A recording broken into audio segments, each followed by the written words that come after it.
Menyimak pandangan Rabbi David Rosen, Rabbi di Yerusalem. Pada Desember 2022, Fakta Israel bertemu dengan Rabbi David Rosen yang terkenal sebagai Rabbi yang mempromosikan kerjasama lintas agama. Ia pernah diundang Raja Salman ke istananya. Rabbi Rosen juga pernah menghadiri acara lintas agama di Jeddah, Arab Saudi. Ia pernah menjadi mediator Israel dan Vatikan, bertemu dengan Paus. Yang menarik, Rabbi David Rosen pernah loh ke Masjid Istiqlal di Jakarta.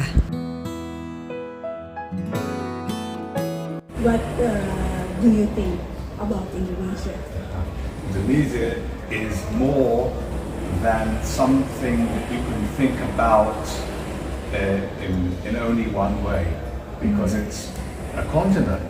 Yeah. It is, and each island has its own character. So there's such enormous diversity. But to the degree that you can generalize, Indonesian people are wonderful people, lovely people, warm, welcoming. And but of course, over the course of the last 50 years or so, they have been fed a lot of propaganda about Israel and even about Jews. And therefore they have distorted images. But the moment you start talking to them and explain that these are distorted and try to present the facts to them, I found that they're very open and very understanding. Mm-hmm. But do you feel like they don't want to closer to you, or? Let me tell you a story.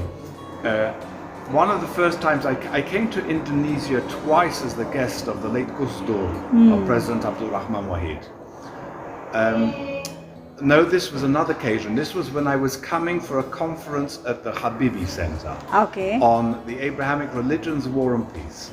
And there was some misunderstanding, and either I came out at the wrong place or the person who was meant to collect me at the wrong place at the airport, and I didn't find anywhere, so I took a taxi. Really? I took a taxi to the hotel. I knew where I was meant to be, so I took a taxi. The taxi driver spoke a little English, and he asked me where I was from. So I said, from Jerusalem. He wasn't too sure. I said, Al-Quds. He said, Al-Quds, you're Palestinian. I said, no, I'm not Palestinian. I said, I'm Jewish. He said, Jewish? And Israel? He was frightened. He said, you hate me? I said, why should I hate you? I'm Muslim, he says. I said, of course, most Indonesians are Muslims. Why should I hate you? We are brothers, we are cousins, we're from one family, the family of Abraham. So, at the moment I showed a positive attitude, he was very puzzled because he never thought Jews could like Muslims or Muslims could like Jews. But it seemed to him this makes sense. Why should we not like each other? So we can't generalize. I'm sure there are some people whose minds are completely closed. Yeah. But I would say that the vast majority of people I came across were very open and desirous of getting to know Jews and Judaism. Yeah, of course. And maybe, like you said, many propaganda that cause many Indonesians have a wrong perception about Israel, about Jewish people. Yeah. And after you came to Indonesia twice, and why you want to build relation with Indonesia people? So I was Chief Rabbi of Ireland, and before that I was Rabbi of Cape Town in South Africa. But for the last 35 years, I've been involved, much more, it's close to 40, I've been involved professionally in interfaith work. And interfaith work is, for me, not just a profession, it's a passion. Yes. I think that the existence of different religions is part of the beauty of God's creation. I want to build bridges between people from different religions. I find that in the interaction I myself am enriched, but I'm also, as we are saying, in doing so, fighting against prejudice and bigotry, against anti-Semitism, against anti-Christianity, against anti-Islam, fighting against that in order to promote a better world. Yes, of course. And now, exactly where I am doing that depends often upon external circumstances. So I was very lucky to be invited to be part of the little team that negotiated the establishment of full diplomatic relations between Israel and the Vatican. The chief rabbinate of Israel asked me to be part of their team for dialogue with the Vatican and then with the Anglican Church. We've had imams and rabbis for peace as well. So one thing leads to the other. I become known as an expert. People turn to me in that area. And 20 years ago, the American Jewish Committee turned to me and asked me to be in charge of all its interfaith work. Sometimes I've been invited to Indonesia because I'm on international bodies. For example, I'm a president of Religions for Peace. Okay. Another president is Din Shamsuddin. Din Shamsuddin. As a result, he invited me to come to his peace conferences. So I came to peace conferences. So I haven't had a particular focus on Indonesia. It's been part of the world that I'm focused on. But recently, with the support of the Indonesian government, a program has developed called intercultural literacy education, in which there's an understanding that Indonesians need to know about other religions, especially the religions in Indonesia. And one of the partners in this process is the Limina Institute. The Limina Institute has been an institution with which AJC has had contact for quite a while.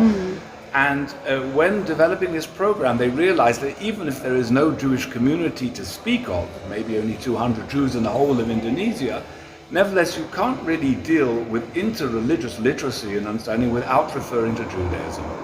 So the Limina Institute asked AJC to provide the Jewish educational content. And we have been giving now, through Zoom, lectures to over 3,000 madrasa teachers who have access to at least 4 million students. Wow. And they want more and more, and we've been working with Islamic universities and with the Muhammadiyah organization and other bodies. And when we were last in Indonesia, I spoke at Istiqlal Mosque in Jakarta, hosted by the Grand Imam. And so our whole program when we were last in India was conditioned by this program that we are running, essentially virtually, but then we were able to be there in person. So it's built up very close relationships. And just last week, we had a delegation from Indonesia, of Indonesian leaders who are here, organized through the Limina Institute. And of course, they can't be too public about it yet. But these are steps, I hope, that will lead forward to a close relationship between Indonesia and the Jewish world and with the State of Israel. So the wonderful thing about this program is that the participants are interested, engaging, and they are not scared to ask questions. And they're not scared to ask silly questions. And they're not Like what? Like questions like, I don't know, is it true that Jews are particularly good with money, or things like that? Okay. Or questions, but all kinds of prejudices, things that area. But mostly they are just curious to know. And then they do ask questions that also relate to Israel. And they think Israel is treating Muslims badly. They know nothing about the fact that 20% of Israel are Arab citizens. The vast majority are Muslims. They don't know that Israel provides Sharia courts and there are qadis. It's probably the only Western country that provides for that. So they have no images of this. So for them, it's all very new and quite fascinating. So I would say I haven't found, by definition, anybody who's going to be part of this program is going to be positively disposed. So I'm not going to encounter people who are hostile. But it's true that the organization, like the Lehman Institute and other people who participate from Indonesia in this program, they have been attacked by some extremist elements. Yeah. We understand that that's inevitable. Yeah. Part of the price of Indonesia being a democracy is that you can't always just change things overnight. Yeah. If you are maybe a Gulf monarchy, you can make a decision and things can change overnight. Yeah. But Indonesia, you have to take into account public opinion. Yes. Many Indonesian maybe they afraid to speak up, but they love Israel. What do you think we can do? Well, I think you're already doing a lot, and therefore I pray to God that you will be strong to continue the work you do, and others may do it. I think just discovering the facts and the reality, discovering YouTube presentations or online descriptions that talk about what Israel is and what's going on are very important, but especially that deal with Islamic and Christian life in the Jewish state. Okay. That's important for people to know. Course. And it's important for people to know of all the different organizations in Israel that work to promote relations between Muslims, Christians and Jews. And we have scores of organizations, people outside don't know about them. Yeah. So the more you can educate and present the work and activity of these organizations, the more you help people overcome their prejudices and misunderstandings. Okay. Is it possible Indonesia join the Abraham Accord? So, as I was saying before, if Indonesia wasn't a democracy, it would be pretty simple. But as a democracy, she has to take into account that there are elements that will be very hostile and that could be disruptive.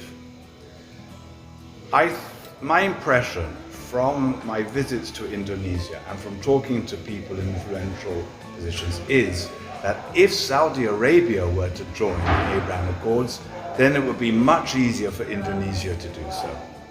And I don't get the impression that Indonesia is willing to stick its neck out before Saudi Arabia. Okay. Saudi Arabia is where the two holiest shrines of Islam are. It also has been the major agency of propagating Islam, not always in a very nice way. In fact, most of its history, it's been propagating a very extremist ideology and has done, I would say, exactly, I would say it's done a lot of harm. But big changes are taking place now in Saudi Arabia. And you have been invited by the I was received MBS. by the king. Yeah. No, not by Oh, MBS, not by MBS, the king by the himself, king. Okay, Salman. sorry. And I was hosted at the palace. And I'm involved in an interfaith organization of King Abdullah International Center for Interreligious and Intercultural Dialogue. And we had an interfaith conference there a few months ago, which I participated, which is an amazing thing. And not only were there Jews and Christians, but there was also representatives of Buddhism and Hinduism. Yeah. Now, Saudi Arabia always presented itself as a kind of a Muslim Vatican, and there was no room for other religions. So that's quite an amazing development. And you know, the textbooks have changed, and there used to be very bad content regarding Christians and Jews. That's all now been eliminated. So some very positive developments. So but it's also not simple, because the leadership, Saudi Arabia is a much bigger country. In the UAE is a much smaller country. Oh yeah, it's right. In the Emirates, only 20% of the UAE are locals. So they have enormous foreign population. Yeah. It's an international. Egyptian, Indians, Sri Lankans, Filipinos, Egyptians, all different people that come there, and it's international trade, it's an international society, so to change this is much easier. Saudi Arabia is a much more conservative country, the numbers are much greater, and I would say therefore there's also a desire in Saudi Arabia to present itself in the world as the leader of the Muslim world. And therefore it does not want to be accused of being weak. And it wants to be able to see itself as with authority. The issue of the Palestinians, which is a real issue that has to be resolved, bothers the Emiratis less than it bothers the Saudis. And when I say bothers the Saudis, don't think that the Saudis care so much about the Palestinians.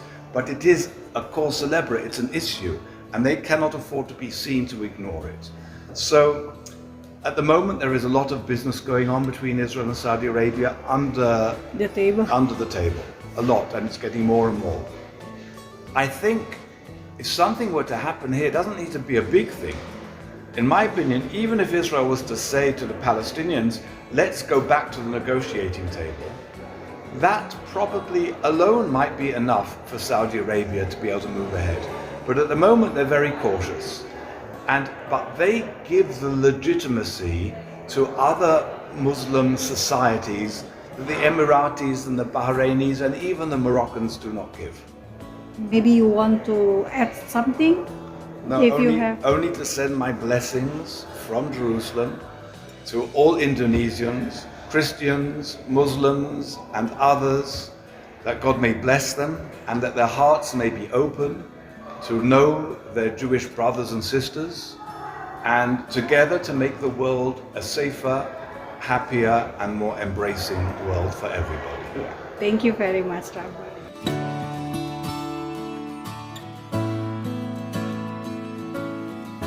Salam damai dari Fakta Israel.